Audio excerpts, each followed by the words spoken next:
The fifth chapter of the cardiovascular section on antihyperlipidemics and peripheral vasodilation. Just put some pictures here. I thought I'd start with a little humor. Gravity has lowered my chest, my stomach, and my butt. Why hasn't it lowered my cholesterol? I thought that was cute. I have actually seen things like this before, of the amount of lipid after a cheeseburger and after a double cheeseburger. That is just disgusting. That's after drawing the blood right afterwards. HDL, LDL, I'm not going to go into them a lot, but you want your HDL to be higher, H for higher, L for lower, your low density, your high density. The more dense it is, the lighter it is, the lower the density, the fatter, thicker, yucky it is. So there are different ways that the different drugs work to lower the cholesterol. Some work directly in the intestines itself, and some work through the liver. So I thought this was great. You have the bile acid sequestrants, your fibrates that work, the cholesterol absorption inhibitor, they work all in the small intestines, where the others, your niacin and your statins, all work in your liver.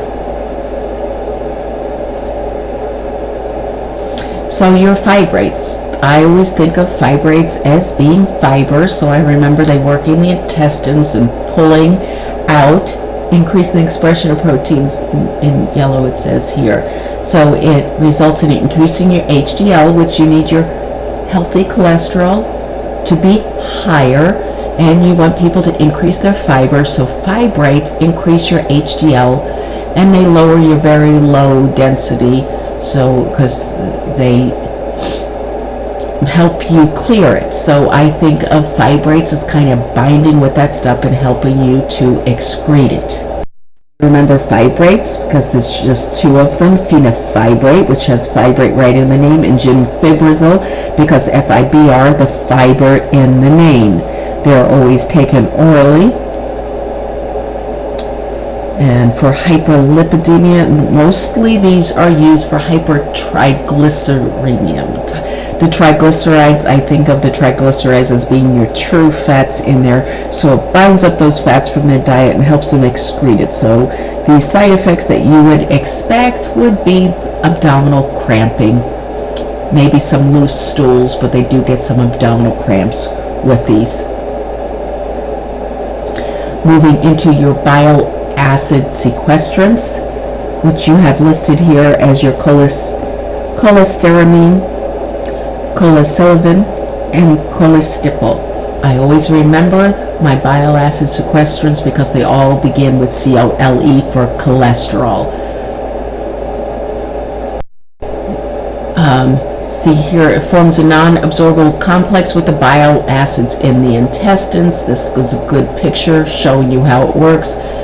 It inhibits your liver from re-uptaking the bile salts, because the bile salts bind with the fats, so it helps you to excrete them, lowering your LDL, or your low density cholesterol, raising your high density or your healthy cholesterol, lowering your lousy cholesterol that you need lower. Unfortunately, it may increase your triglyceride levels, so if you have somebody like this with triglycerides greater than 400, which a great portion of the population in southern Tennessee, because of their eating habits, have triglycerides higher than that. Multiple drug interactions. The warfarin, beta blockers, thiazides decrease absorption, so you have to make sure they are administered far apart, which is hard to get some patients to do, so I didn't use bile acid sequestrants very often, because again, at the times I did, they had a lot of GI distress and constipation. Niacin is great. Nicotinic acid, it actually can be over the counter. They do now have one that's a slow release, so this flush effect, I thought that was a perfect picture. It is miserably flush effect that they get, and you see how red he is. That does get better over time if you can get the patient to continue to stay on it. I put the aspirin on here, so you tell them to take the aspirin 30 minutes before they take their niacin or nicotinic acid, to take the nicotinic acid with a low-fat snack, but the aspirin 30 minutes before, and it decreases this flushing effect, and that flushing effect does get better because niacin can be very effective. It is a vitamin B6, so it does.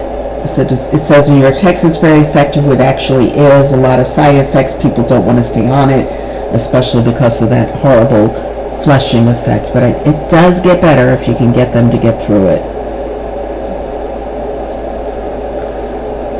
Ezetimibe, a new cholesterol absorption inhibitor. So it's exactly what it says it is. It inhibits that absorption of the cholesterol in the intestines. It's easy to remember. There's only one of them.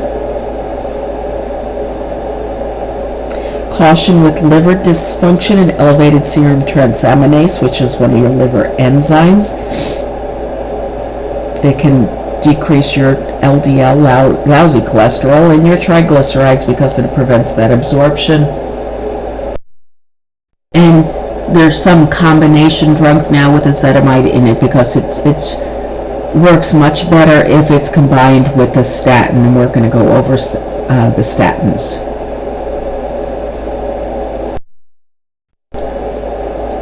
Moving along here, HMG-CoA reductase inhibitors. These are simply your statins.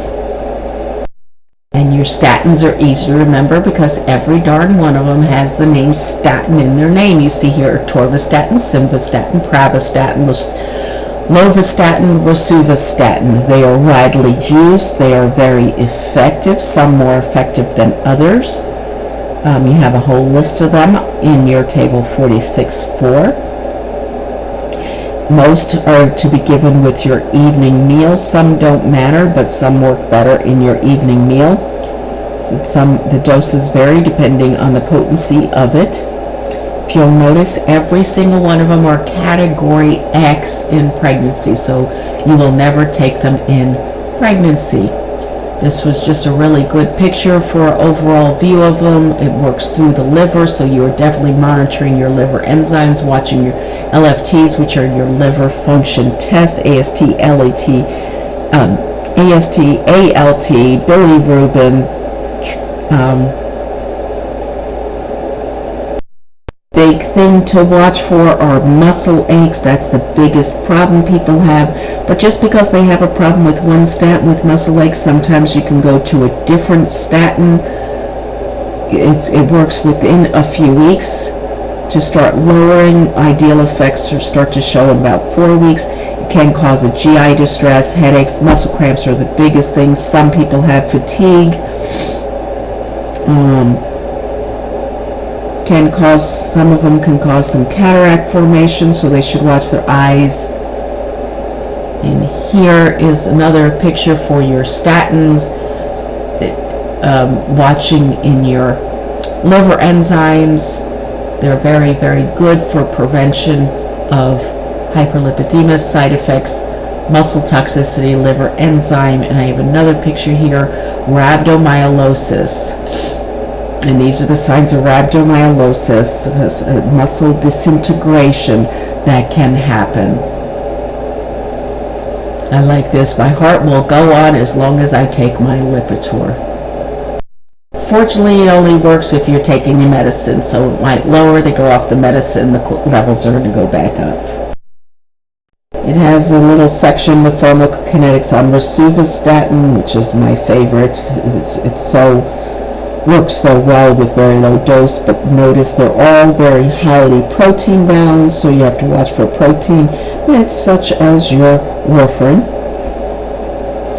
Avoid GI discomfort. The drug must be taken with and followed with sufficient fluids, so that's in your teaching on all statins, lots of fluids taking with it.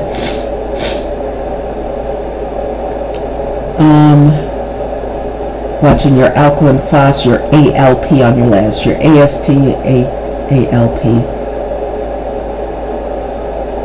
AST-ALT-ALP.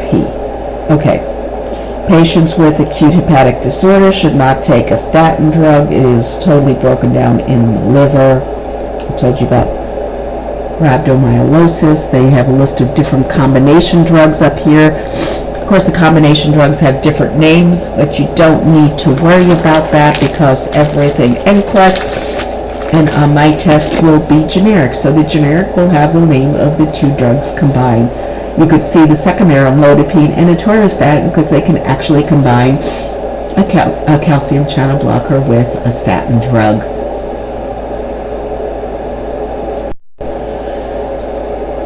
I apologize for my sniffles, I just have a cold. Okay, drugs of choice for dyslipidemia. I thought this was just a good picture, breaking it down some more for you that you might help to put it to mind.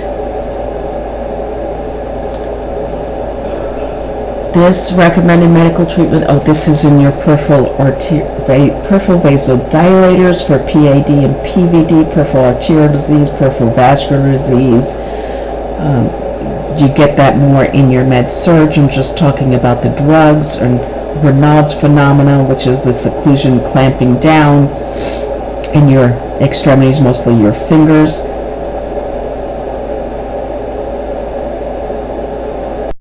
This particular only one that's listed, Silostavol, is your prototype in this chart 46.2. Note the drug food interaction. It listed here, drug interaction with anticoagulants contraindicated in heart failure. It's used for intermittent claudication. That's where the peripheral arterial disease. Intermittent claudication is that person that has pain in their legs when they walk, when there's an increased need for blood flow, arterial flow. So when they walk and the muscles need more blood flow in their legs, they have muscle pain.